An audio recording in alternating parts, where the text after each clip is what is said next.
السلام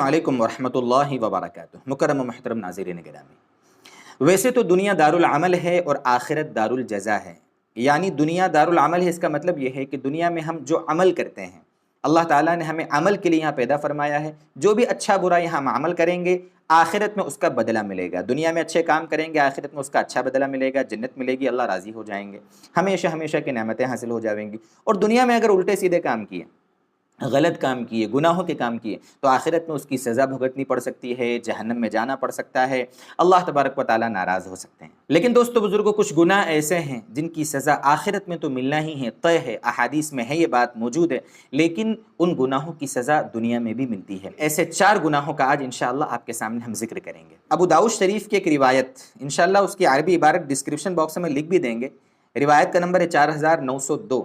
ابن ماجہ میں بھی روایت ہے حضرت ابو بکرہ رضی اللہ تعالیٰ عنہ سے، ایک صحابی تو مشہور ہے حضرت ابو بکر صدیق رضی اللہ تعالیٰ عنہ، یہ وہ نہیں ہے، یہ حضرت ابو بکرہ رضی اللہ تعالیٰ عنہ ہے۔ یہ نبی اکرم صلی اللہ علیہ وسلم کا ارشاد نقل فرماتے ہیں، آپ صلی اللہ علیہ وسلم نے فرمایا کہ کوئی گناہ ایسا نہیں کہ یعنی مفہوم روایت کا، اس کے عبارت تو آپ ڈسکرپشن میں دیکھ لیجئے گا، کوئی گناہ ایسا نہیں ہے کہ جس کی سزا آخرت میں بھی ملے اور دنیا میں بھی ملے، ان 2 گناہوں جیسا۔ تو کون سے وہ 2 گناہ ہیں؟ ایک ہے بغی۔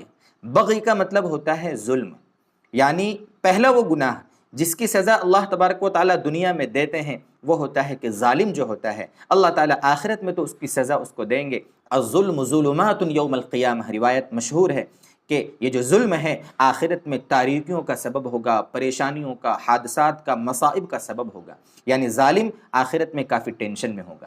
تو آخرت میں تو اس کی سزا ہے ہی، لیکن دنیا میں بھی ظالم کو سزا ملتی ہے۔ بہت سارے لوگ اپنے ماتحتوں پر ظلم کرتے ہیں، بہت سارے بیٹے اپنے باپ پر ظلم کرتے ہیں، بہت سارے باپ اپنے بچوں پر ظلم کرتے ہیں، بہت سارے حاکم اپنے ماتحتوں پر ظلم کرتے ہیں۔ اللہ معاف فرمائے، آج کل تو ہمارے اوپر ایسے ہی حاکم مسلط ہیں، اللہ خیر فرما دے، کہ جن کے ظلم کے ہم شکار ہیں۔ تو دوستو بزرگوں، جو ظالم ہوتا ہے، ظالم کو آخرت میں تو سزا ملے گی ہی، دنیا میں اس کو اپنے ظلم کی سزا مل کر رہے گی، یہ ہمارے نبی کا فرمان ہے۔ اور دوسرا ہے جو یہ روایت ترمذی کی، اس میں قطیعۃ الرحم۔ قطیعۃ الرحم کا مطلب ہے رشتوں کو توڑ لینا۔ ایسے رشتہ دار جن سے ہمیں رشتے جوڑنے کا حکم ہے، ان سے قطع تعلق کر لینا، ان سے بات بند کر لینا۔ اگر وہ غریب ہیں، پریشان حال ہیں، تو مالی اعتبار سے مدد کرنے سے اپنے آپ کو روک لینا، ان سے تعلق کو ختم کر لینا، ذرا سی اپنی دنیا کے فائدے کے خاطر ان سے تعلق کو ختم کر لینا، یہ بھی ایسا خطرناک گناہ ہے دوستو بزرگوں جس کی سزا اللہ تعالیٰ آخرت میں تو دیں گے، دنیا میں بھی اس کی سزا ملتی ہے۔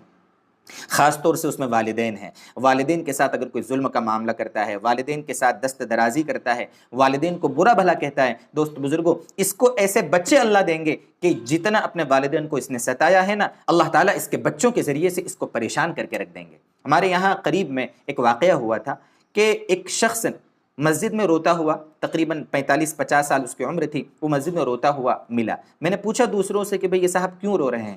تو بتانے والوں نے بتایا کہ ان کے بچے نے ان کے اوپر آج ہاتھ اٹھایا ہے اور ان کو مارا ہے، جس کی بنیاد پر یہ مسجد میں آ کے رو رہے ہیں۔ مجھے کافی افسوس ہوا، لیکن 2 دن کے بعد حقیقت پتہ چلی۔ بعد میں بتانے والوں نے بتایا کہ یہ جو ابھی مار کھانے والا باپ تھا، جب یہ جوان تھا تو اس کے بوڑھے باپ کو اس نے بھرے بازار میں تماچا مارا تھا۔ اللہ تعالیٰ دنیا میں دکھا دیتے ہیں کہ جیسا باپ کے ساتھ، ماں باپ کے ساتھ، رشتہ داروں کے ساتھ انسان سلوک کرتا ہے، یہ ایسا گناہ ہے قطع رحمی کا کہ اللہ تعالیٰ دنیا میں اس کی سزا دکھا دیتے ہیں۔ اور طبرانی شریف کی روایت میں خیانت اور کذب کا بھی ذکر آیا ہے۔ طبرانی کی جو روایت ہے وہ روایت بھی انشاءاللہ ہم ڈسکرپشن باکس میں دے دیں گے۔ اس میں اللہ کے نبی صلی اللہ علیہ وسلم نے یہ بھی فرمایا کہ جو خیانت ہے نا وہ بھی ایسا گناہ ہے۔ کبھی کسی کے پاس امانت رکھی جاتی ہے کوئی چیز، کبھی کوئی بات کسی کے پاس امانت رکھی جاتی ہے، کبھی کوئی سامان کسی کے پاس امانت رکھا جاتا ہے، تو دوستو بزرگوں کسی کے بات میں، کسی کے امانت میں، مالی یا جو بھی ہو، اس میں خیانت کرنا بھی اسی طریقے کا گناہ ہے کہ اس کی بھی سزا دنیا میں ملتی ہے۔ اور طبرانی شریف میں جو دوسرا گناہ ذکر کیا گیا ہمارے نبی صلی اللہ علیہ وسلم نے جس کو بتایا وہ ہے کذب، یعنی جھوٹ بولنا۔ انسان اپنے مادی فائدے کے لیے، دنیاوی فائدے کے لیے جھوٹ بولتا ہے۔ بہت کم ایسا ہوتا ہے کہ آخرت کا فائدہ اور جھوٹ بولے، تو آخرت کے فائدے کے لیے یا 2 کو ملانے کے لیے یا جنگ کے دوران یا میاں بیوی کے درمیان محبت بڑھانے کے لیے، وہ تو ایک الگ مسئلہ ہے کہ وہاں جھوٹ بولنے کی شریعت میں ہمارے نبی صلی اللہ علیہ وسلم نے گنجائش دی ہے، لیکن اپنے فائدے کے لیے، لوگوں کو دھوکہ دینے کے لیے، اپنے دنیا کے مفاد کے لیے، دوسروں کو دھوکہ دینے کے لیے، ان ساری وجوہات کی وجہ سے اگر انسان جھوٹ بولتا ہے نا تو یہ بہت بڑا گناہ ہے، اور اتنا بڑا گناہ ہے کہ اس کی سزا بھی اللہ تعالیٰ دنیا میں دیتے ہیں۔ تو یہ 4 قسم کے گناہ ہیں، ایک تو ظلم کرنا، قطع رحمی کرنا، خیانت کرنا اور جھوٹ بولنا۔ یہ 4 گناہ ایسے ہیں، ان کی سزا آخرت میں تو ملتی ہے، دنیا میں بھی اللہ تعالیٰ ان کی سزا دکھاتے ہیں۔ اس لیے دوستو بزرگوں، اللہ سے ہم دعا کرتے رہیں کہ اللہ تعالیٰ ان 4 گناہوں سے، خاص طور سے اور بقیہ سارے گناہوں سے، اللہ تعالیٰ پوری امت مسلمہ کی حفاظت فرمائے۔ وآخر دعوانا ان الحمد للہ رب العالمین۔